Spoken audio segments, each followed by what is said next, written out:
भेट होणार आहे। देवादिदेव महादेव भगवान श्रीकृष्णाकडे गेले आणि महादेव भगवान श्रीकृष्णाकडे गेल्यानंतर तेव्हा कृष्णाला म्हणतात, देवा मी तुझ्या भेटीसाठी एवढं त्रस्त झालो, आज मला तुझ्या भक्तीचा आनंद प्राप्त झाला। त्या भगवान श्रीकृष्णाच्या दृष्टीवरती दृष्टी महादेवाने सोडली आहे।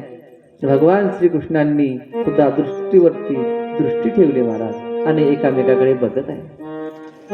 भगवान श्रीकृष्ण म्हणतात, महादेवा माझ्या करतानी तुम्हाला किती दुःख भोगावं लागलं।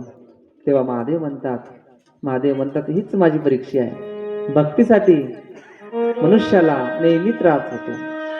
जो मनुष्य भक्ती करतो त्या भक्ताला त्रास झाल्याशिवाय भगवंत दिसत नाही। जेव्हा त्रास होईल तेव्हा देवाला सुद्धा त्रास घ्यावा लागते। सुख दुःख भोग सारे सुखती नाही कोणाला, हो संत देव साधू राजा किंवा प्रजेला।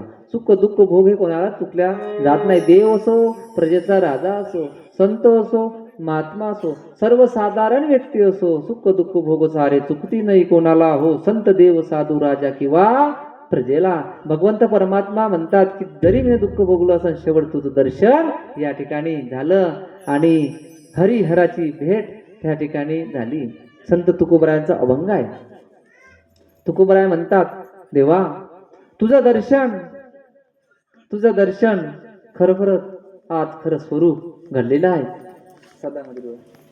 सदा माझ्या डोळ्याजवळ तुझी मूर्ती,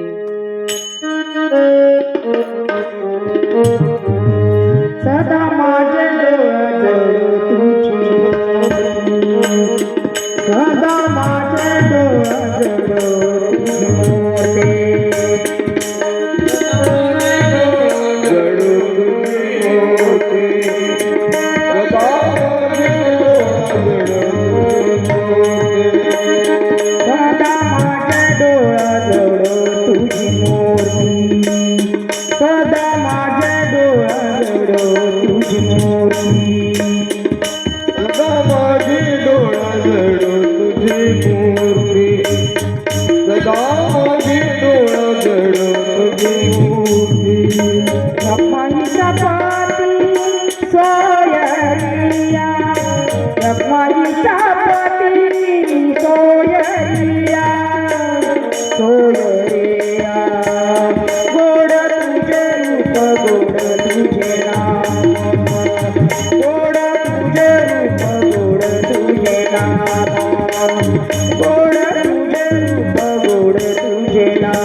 राधे राधे।